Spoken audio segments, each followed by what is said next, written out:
सभी प्रिय भाई बहनों को जय मसीह की। हे परमेश्वर, आज का वचन पढ़े और सुने जाने पर आपका धन्यवाद। तलाक के विषय यीशु की शिक्षा। मरकुस रचित सुसमाचार अध्याय 10। फिर वह वहाँ से उठकर यहूदिया की सीमा में और यरदन के पार आया। भीड़ उसके पास फिर इकट्ठी हो गई और वह अपनी रीति के अनुसार उन्हें फिर उपदेश देने लगा। तब फरीसियों ने उसके पास आकर उसकी परीक्षा करने को उससे पूछा, क्या यह उचित है कि पुरुष अपनी पत्नी को त्यागे? उसने उनको उत्तर दिया, मूसा ने तुम्हें क्या आज्ञा दी है? उन्होंने कहा, मूसा ने त्यागपत्र लिखने और त्यागने की आज्ञा दी है। यीशु ने उनसे कहा, तुम्हारे मन की कठोरता के कारण उसने तुम्हारे लिए यह आज्ञा लिखी, पर सृष्टि के आरंभ से परमेश्वर ने नर और नारी करके उनको बनाया है। इस कारण मनुष्य अपने माता पिता से अलग होकर अपनी पत्नी के साथ रहेगा और वे दोनों एक तन होंगे। इसीलिए वे अब दो नहीं पर एक तन है। इसीलिए जिसे परमेश्वर ने जोड़ा है उसे मनुष्य अलग ना करे। घर में चेलों ने इसके विषय में उससे फिर पूछा। उसने उनसे कहा, जो कोई अपनी पत्नी को त्याग कर दूसरी से विवाह करे तो वह उस पहली के विरोध में व्यभिचार करता है। और यदि पत्नी अपने पति को छोड़कर दूसरे से विवाह करे तो वह व्यभिचार करती है। फिर लोग बालकों को उसके पास लाने लगे कि वह उन पर हाथ रखे, पर चेलों ने उनको डांटा।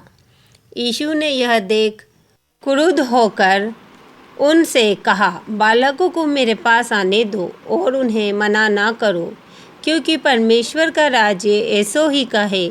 मैं तुमसे सच कहता हूँ कि जो कोई परमेश्वर के राज्य को बालक के समान ग्रहण ना करे वह उसमें कभी प्रवेश करने ना पाएगा। और उसने उन्हें गोद में लिया और उन पर हाथ रखकर उन्हें आशीष दी।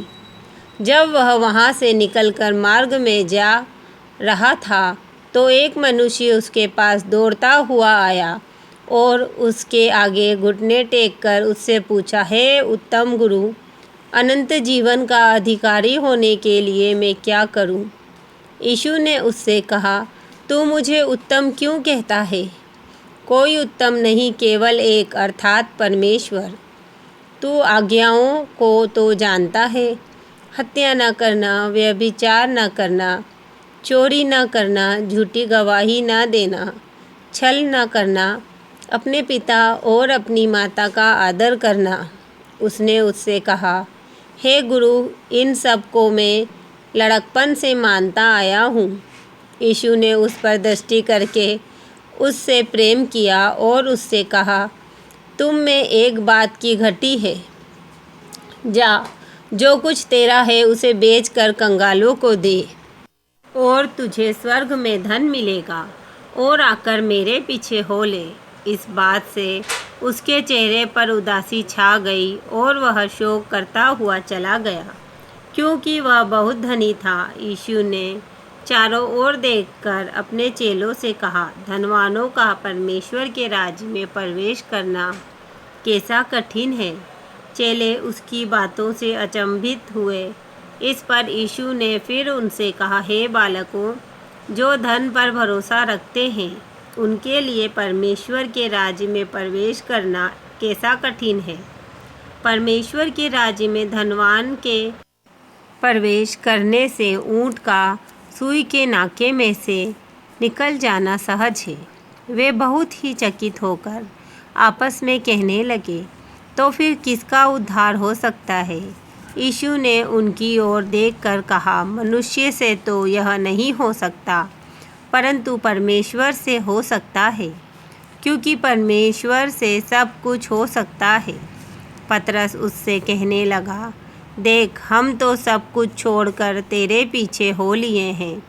यीशु ने कहा, मैं तुमसे सच सच कहता हूँ कि ऐसा कोई नहीं जिसने मेरे और सुसमाचार के लिए घर या भाइयों या बहनों या माता या पिता या बाल बच्चों या खेतों को छोड़ दिया हो और अब इस समय 100 गुना ना पाए, घरों और भाइयों और बहनों और माताओं और बाल बच्चों और खेतों को पर सताव के साथ और परलोक में अनंत जीवन, पर बहुत से जो पहले हैं पिछले होंगे और जो पिछले हैं वे पहले होंगे। वे यरूशलेम को जाते हुए मार्ग में थे और यीशु उनके आगे आगे जा रहा था। चेले अचंभित थे और जो उसके पीछे पीछे चलते थे वे डरे हुए थे। तब वह फिर उन 12 को लेकर उनसे वे बातें कहने लगा जो उस पर आने वाली थी। देखो, हम यरूशलेम को जाते हैं और मनुष्य का पुत्र प्रधान याजकों और शास्त्रियों के हाथ पकड़वाया जाएगा और वे उसको घात के योग्य ठहराएंगे और अन्य जातियों के हाथ में सौंपेंगे। वे उसको ठट्ठों में उड़ाएंगे, उस पर थूकेंगे, उसे कोड़े मारेंगे और उसे घात करेंगे और 3 दिन के बाद वह जी उठेगा। तब जब्दी के पुत्र याकूब और यूहन्ना ने उसके पास आकर कहा, हे गुरु, हम चाहते हैं कि जो कुछ हम तुझसे मांगे वह तू हमारे लिए करे। उसने उनसे कहा, क्या तुम चाहते हो कि मैं तुम्हारे लिए करूं? उन्होंने उससे कहा, हमें यह दे कि तेरी महिमा में हम में से एक तेरे दाहिने और दूसरा तेरे बाएं बैठे। यीशु ने उनसे कहा, तुम नहीं जानते कि क्या मांगते हो। जो कटोरा में पीने पर हूँ क्या तुम पी सकते हो, और जो बपतिस्मा में लेने पर हूँ क्या तुम ले सकते हो? उन्होंने उससे कहा, हमसे हो सकता है। यीशु ने उनसे कहा, जो कटोरा में पीने पर हूँ तुम पियोगे और जो बपतिस्मा में लेने पर हूँ उसे लोगे, पर जिनके लिए तैयार किया गया है उन्हें छोड़ और किसी को अपने दाहिने और अपने बाएं बैठाना मेरा काम नहीं। यह सुनकर 10 याकूब और यूहन्ना पर रिसियाने लगे। तो यीशु ने उनको पास बुलाकर उनसे कहा, तुम जानते हो कि जो अन्य जातियों के हाकिम समझे जाते हैं वे उन पर प्रभुता करते हैं और उनमें जो बड़े हैं उन पर अधिकार जताते हैं, पर तुम में ऐसा नहीं है। जो कोई तुम में बड़ा होना चाहे वह तुम्हारा सेवक बने, और जो कोई तुम में प्रधान होना चाहे वह सबका दास बने। क्योंकि मनुष्य का पुत्र इसीलिए नहीं आया कि उसकी सेवा टहल की जाए, पर इसीलिए आया कि आप सेवा टहल करें और बहुतों की छुड़ौती के लिए अपना प्राण दे। वे यरीहो में आए, और जब वह और उसके चेले और एक बड़ी भीड़ यरीहो से निकलती थी, तब तिमाई का पुत्र बरतिमाई, एक अंधा भिखारी, सड़क के किनारे बैठा था।